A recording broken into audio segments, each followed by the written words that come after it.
bahwa dulu Nabi Muhammad ketika khutbah di atas mimbar, tiba-tiba dari pojokan masjid seseorang berkata, "Ya Rasulullah, ud'u lana."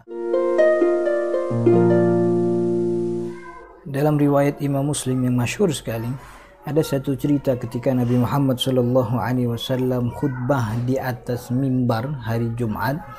Kemudian salah seorang sahabat yang telat masuk ke Masjid Nabawi kemudian langsung duduk pas di hadapan Nabi Muhammad SAW. Kemudian Nabi Muhammad SAW melihat orang ini duduk, yang kemudian diketahui bahwa orang ini bernama Sulaik al-Ghatafani. Nabi Muhammad mengatakan, "Ya Sulaik, as-sallaita rak'ataini?" Sulaik, apakah engkau sudah sholat 2 rakaat? Kemudian Sulaik menjawab, "La ya Rasulullah, belum ya Rasulullah." Lalu Nabi Muhammad SAW mengatakan lagi kepada Sulaik, "Qum fasalli rak'ataini wa tajawaz fihima." Kalau gitu bangun dulu, sholat dulu 2 rakaat, wa tajawaz fihima, dan mudahkanlah sholatnya. Artinya jangan terlalu lama karena imam sudah di mimbar. Hadis riwayat Imam Muslim ini, para teman-teman yang dirahmati Allah, ini menjadi dalil bagi para ulama fikih. Pertama, adanya kebolehan interaksi antara khatib dan juga jemaahnya yang sedang mendengarkan khutbah.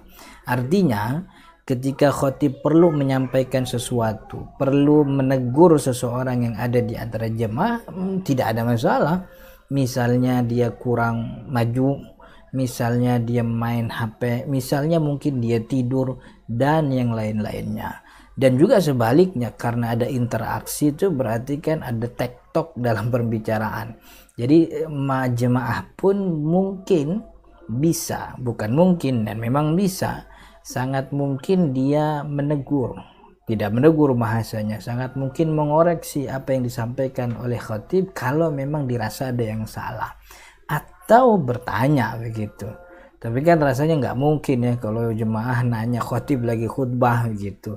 Khatibnya sih nggak apa-apa, cuman jemaah yang lain kan jadi sehewa tuh, bikin lama tuh katanya gitu. Tapi itu yang pertama, hadis ini memberikan informasi kepada kita, indikasi bahwa kebolehan interaksi antara khatib dan jemaah dan juga sebaliknya.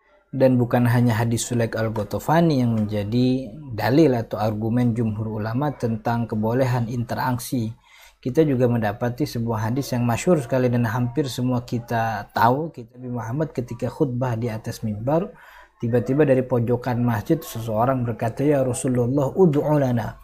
Ya Rasul, doakan kami, kampung kami peceklik, kampung kami kekeringan. Ud'ullah lana, doakanlah, berdoalah kepada Allah untuk kami agar hujan itu turun ke kampung kami. Dan Nabi Muhammad memberhentikan khutbahnya lalu menjawab permintaan dari si jemaah tersebut. Kemudian beliau mengangkat tangan dan berdoa. Seketika langit pun menjadi gelap, turun hujan, dan hujannya sebagian riwayat mengatakan sampai turun tidak berhenti sampai datang hari Jumat yang selanjutnya begitu. Jadi itu dalil atau juga argumen bagi para ulama tentang adanya kebolehan interaksi ketika khutbah. Tapi tentu kebolehan ini tidak bisa dipergunakan asal saja sehingga mengganggu ketertiban jemaah, mengganggu kekhusyuan dan juga khidmatnya jemaah mendengarkan sang khatib. Kedua, hadis ini memberikan kesimpulan hukum bahwa tidak ada masalah berarti kalau seseorang melakukan sholat 2 rakaat ketika imam sudah di mimbar. Dan inilah pendapat yang diaminkan oleh Asy-Syafi'iyah dan juga Al-Hanabilah, mazhab Hambali, bahwa makmum yang datang ke masjid dan khatib sudah berada di atas mimbar itu masih boleh melaksanakan sholat sunnah. Dan karena sholat sunnah berpahala sunnah, akan tetapi anjurannya sholatnya dipercepat, jangan terlalu lama. Di samping itu Imam Al-Hanafi, mazhab Al-Hanafi dan juga mazhab Al-Malikiyah mengatakan justru sebaliknya. Sholat sunnah ketika imam sudah di mimbar ini hukumnya kemakruhan. Makruh itu berarti sebaiknya nggak usah sholat. Sholat malah nggak jadi apa-apa, malah sebaiknya tuh dia duduk begitu. Karena ada ayat Allah Subhanahu wa taala, "Wa idza quri'al Qur'anu fastami'u lahu wa ansitu." Dan ayat ini turun ketika khutbah Jumat.